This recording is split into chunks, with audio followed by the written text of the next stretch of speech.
Nomor 24. Perhatikan gambar di bawah ini.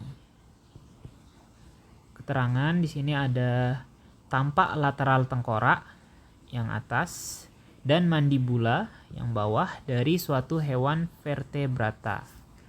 Oke, jadi sebelumnya di sini ada kata sulit yaitu lateral.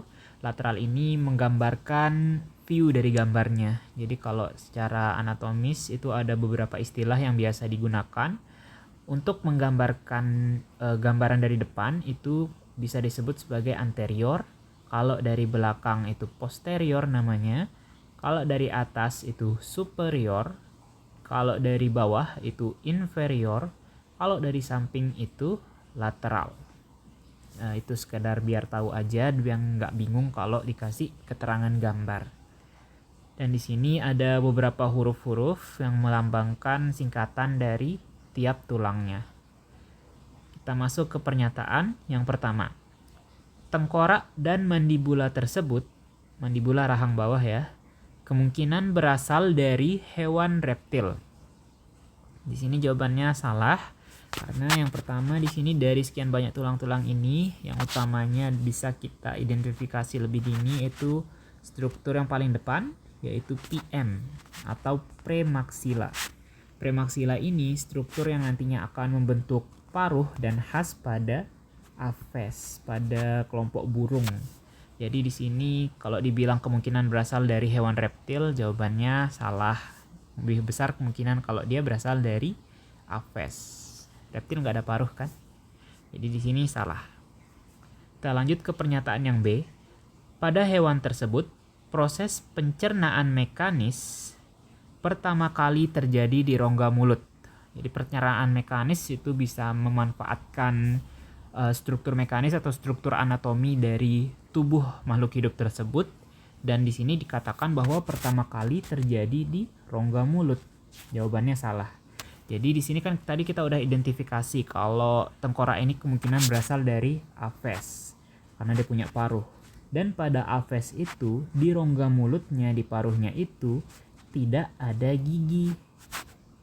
Jadi dia untuk pencernaan mekanisnya yang pertama kali itu bukan berada di rongga mulutnya, tapi nanti pada struktur organ yang lebih dalam lagi. Rongga mulutnya itu hanya sebagai jalur masuk dan penyimpanan sementara dari makanan yang akan dimakan oleh aves atau burung tersebut. Jadi di sini jawabannya salah. Kita lanjut ke pernyataan yang C. Sama seperti ayam, hewan tersebut kemungkinan menggunakan partikel tanah. Partikel tanah juga biasa disebut gastrolit atau bebatuan kecil untuk membantu menghaluskan makanan. Dan ini jawabannya benar. Jadi ini khas pada aves ya, hewan burung-burungan itu yang dia seringkali menggunakan partikel tanah atau gastrolit tadi, bebatuan kecil untuk membantu menghaluskan makanannya dan terjadi di ampela. Makanya kalau kita sembelih ayam terus dapat bagian ampelanya diraba-raba dikit, kadang ada bebatuan di sana, struktur bebatuan atau tanah yang keras. Jadi jawabannya benar ya. Kita lanjut ke pernyataan yang terakhir. Hewan tersebut kemungkinan tergolong sebagai herbivora. Di sini herbivora masih ada kemungkinan kalau aves ini itu omnivora atau insektivora. Sebenarnya kita juga bisa sih bedain jenis makanan dari aves itu berdasarkan dari bentuk paruhnya, tapi kayaknya di sini agak kurang jelas. Dan nantinya jadi masih membuka kemungkinan kalau hewan ini atau burung ini itu omnivora atau bahkan insektivora. Jadi bisa diingat lagi ya, kalau burung tuh nggak cuma makan biji-bijian, makan buah, tapi dia juga bisa makan cacing, contohnya ayam. Lalu ayam yang makan cacing ya, bisa makan cacing, lalu bisa juga makan serangga dan lain sebagainya. Jadi masih membuka kemungkinan dari segi makanannya.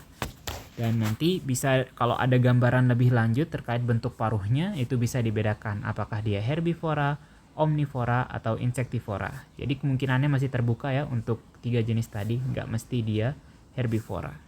Jadi jawabannya salah.